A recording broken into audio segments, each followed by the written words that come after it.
Chennur assembly నియోజకవర్గంలోని అన్ని మండలాల బూత్ అధ్యక్షులు మరియు BLA2 మరియు కోఆర్డినేటర్ల సమావేశం మందమరి సిఆర్ క్లబ్ లో జరిగినది. ఈ కార్యక్రమానికి ముందు బీజూన్ ఏరియా హాస్పిటల్ దగ్గర నుండి నాగార్జున కోటర్స్ మీదుగా బీజూన్ చౌరస్తా నుండి రామాలయం మీదుగా మందమరి సిఆర్ క్లబ్ వరకు వందలాది బైకులతో ర్యాలీ నిర్వహించడం జరిగినది. అనంతరం సిఆర్ క్లబ్ లో బూత్ అధ్యక్షుల సమావేశం నిర్వహించడం జరిగింది.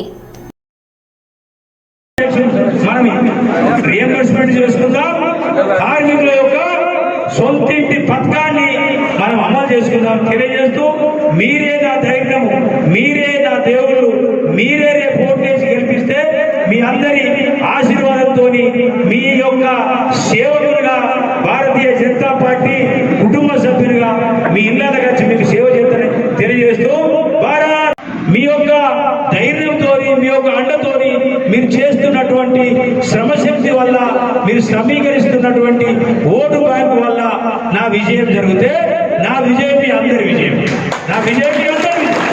కాబట్టి మనం గెలిచిన తర్వాత సింగరేణిలో ఎంప్లాయ్గా ఉద్యోగం చేస్తున్నటువంటి సింగరేణి కార్మికునికి ఇన్కమ్ ట్యాక్స్ రియంబర్స్మెంట్ చేసుకుందాం ఉంటారు.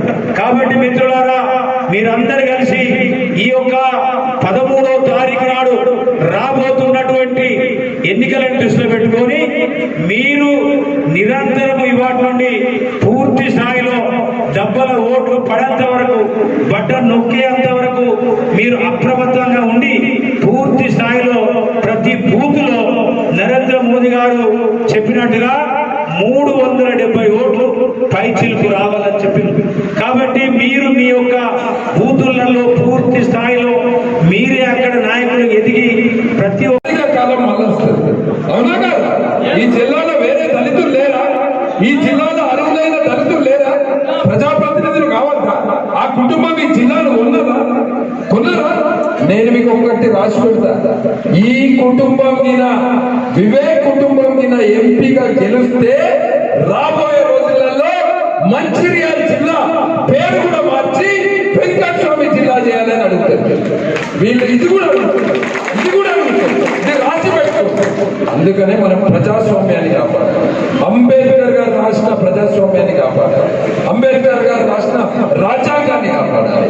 ఇవాళ ఒకటే కుటుంబం 1000 కోట్ల ఆస్తున్నదని ఈ జిల్లాలో ఇష్టం ఉన్నట్టు ఆడుకుంటారు. మనం దీన్ని ఆపాలి. వాళ్ళు ఈ జిల్లా, ఈ పార్లమెంట్కి చేసేది ఏం లేదు. వాళ్ళ సంపాదన అంతా వేరే రాష్ట్రాలు, వాళ్ళు ఉద్యోగాలు ఇచ్చేది వేరే రాష్ట్రాలు. ఈ ప్రాంతంలో ఏం చేసేది? ఈ ప్రాంతంలో ఎన్ని కంపెనీలు పెట్టారు? ఈ ప్రాంతంలో ఎంతమందికి ఉద్యోగాలు ఇచ్చారు? ఈ ప్రాంతంలో ఎన్ని కాలేజీలు పెట్టారు? ఈ ప్రాంతంలో ఎంతమందిని ఫ్రీగా చదివించారు? మీరందరూ ఆలోచించారు. ఇది మనం చెప్పాలి. ఆ కుటుంబాన్ని ఇప్పుడు ఆపాలి. ఆ కుటుంబాన్ని ఆపాలి. వివేక్ కుటుంబాన్ని ఆపాలి. ప్రజాస్వామ్యాన్ని కాపాడాలి. కుటుంబ పాలన బంద్ చేయాలి. లేకపోతే ఈ కుటుంబం ఆగదు. మనమందరం కూడా ఒక పేద కుటుంబం నుంచి వచ్చిన, ఆకలి అంటే ఏదో తెలుసు, పేద ప్రజల సమస్యలు ఏంటో తెలుసు.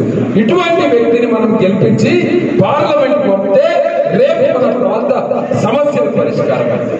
ఒక పారిశ్రామికవేత్త పంపితే కాదు, ఆయన పోయి ఏం చేస్తాడు? ఇంకా ఎన్ని కంపెనీలు పెట్టాలి, ఏ రాష్ట్రాలలో పెట్టాలి, ఇంకా 1000 కోట్లు ఎట్లా సంపాదించాలి, ఇవాళ కొడుకు, రేపు మనవడు, ఎల్లుండి ముని మనవరాలు, ఇవే నడుస్తాం. మనం దీన్ని ఆపాలి. ప్రజాస్వామ్యం ఎందుకు పోయింది? ఆయన బీజేపీ వదిలిపెట్టి. వివేక్ గారు బీజేపీ వదిలిపెట్టడానికి కేవలం ఒకటే పక్క, బీజేపీలో కుటుంబ పాలన నడవదు. బీజేపీలో ఒక కుటుంబానికి టికెట్ ఇయ్యరు. మీ దగ్గర 1000 కోట్లు ఉండొచ్చు, కానీ మాకు మా బీజేపీ కార్యకర్తలు ఉన్నారు. మా ప్రతి కార్యకర్త గోమాస సీనన్నను గెలిపించేంత వరకు కూడా 24 గంటలు ఈ వారం రోజులు కష్టపడదాం, సీనన్నను గెలిపిద్దాం. మీరందరూ కూడా ఇలా మాట ఇవ్వాలి. ప్రతి ఇంటికి పోండి, ప్రతి అక్క చెప్పండి, ప్రతి అన్నకు చెప్పండి, నరేంద్ర మోదీ గారిని ప్రధానమంత్రి చేయాలి, గోమాస సీనన్నను గెలిపియాలి. ఇదందరూ కూడా గుర్తు పెట్టుకొని వారం రోజులు మీరందరూ మాట ఇవ్వాలి. ఈ వారం రోజులు అందరం మన కెప్టెన్ ఎవరు? మన కెప్టెన్ నరేంద్ర మోడీ గారి నాయకత్వంలో మనం పనిచేస్తే ఖచ్చితంగా గెలుస్తాము. దీన్ని ఎవ్వరు ఆపలేరు. చరిత్ర సృష్టిస్తాడు సీనన్న. ఇది మనం అందరం కూడా గుర్తు పెట్టుకోవాలి. బంద్ చేస్తాం. అందరికి వేరే మీటింగ్ టైం అయింది.